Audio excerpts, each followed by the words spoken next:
quand la pression US renforce l'alliance entre la Russie, la Turquie et l'Allemagne et Commerçant dossier, traduction de la presse russe, août 2018, 32, les sanctions décrétées par les États-Unis contre la Russie et la Turquie, ainsi que les taxes douanières contre l'Union européenne, ont lancé le processus de rapprochement politique dans le triangle Moscou-Ankara-Berlin. Mardi, dans la capitale turque, le ministre russe des Affaires étrangères et son homologue turc Mevlut Cavusoglu avaient fait preuve d'entente sur pratiquement toutes les questions, la Syrie y compris, en critiquant la politique de Washington qui, selon eux, effrayait toute l'Europe, a écrit le journal Commerçant.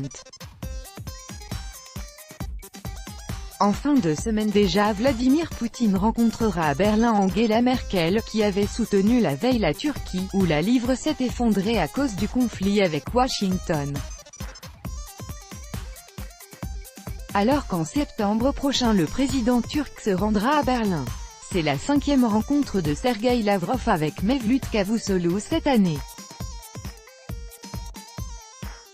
La Turquie a organisé cette réunion à Ankara de telle sorte qu'il ne reste plus aucun doute, les relations avec Moscou sont réellement prospères.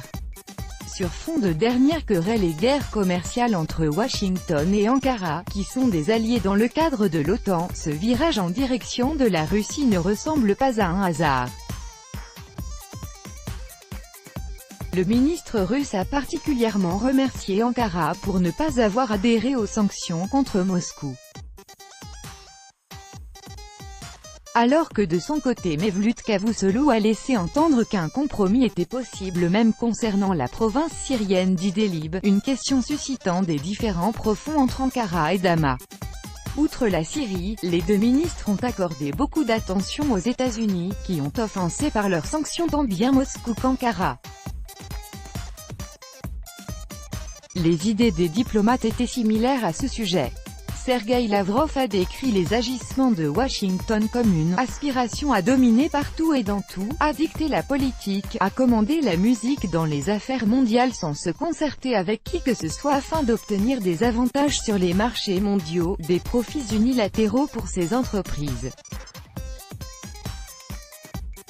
En punissant notamment leurs alliés, a noté le chef de la diplomatie russe en faisant allusion à la Turquie. Et de poursuivre, cette politique ne peut pas servir de base pour un dialogue normal. Les sanctions sont illégales et sapent tous les principes du commerce mondial, sans oublier la monnaie américaine. L'abus du rôle du dollar pourrait entraîner sa chute. De plus en plus de pays renonceront au dollar, explique le ministre.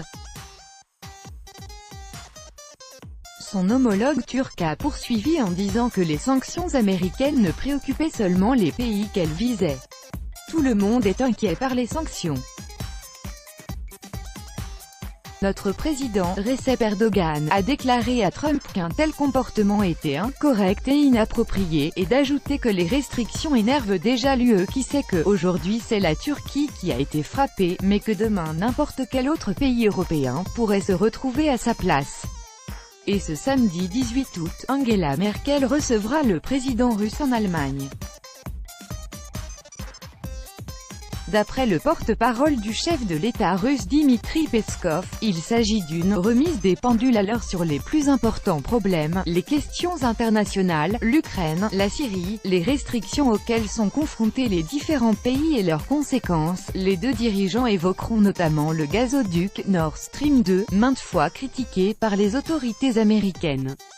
Les opinions exprimées dans ce contenu n'engagent que la responsabilité de l'auteur de l'article repris d'un média russe et traduit dans son intégralité en français.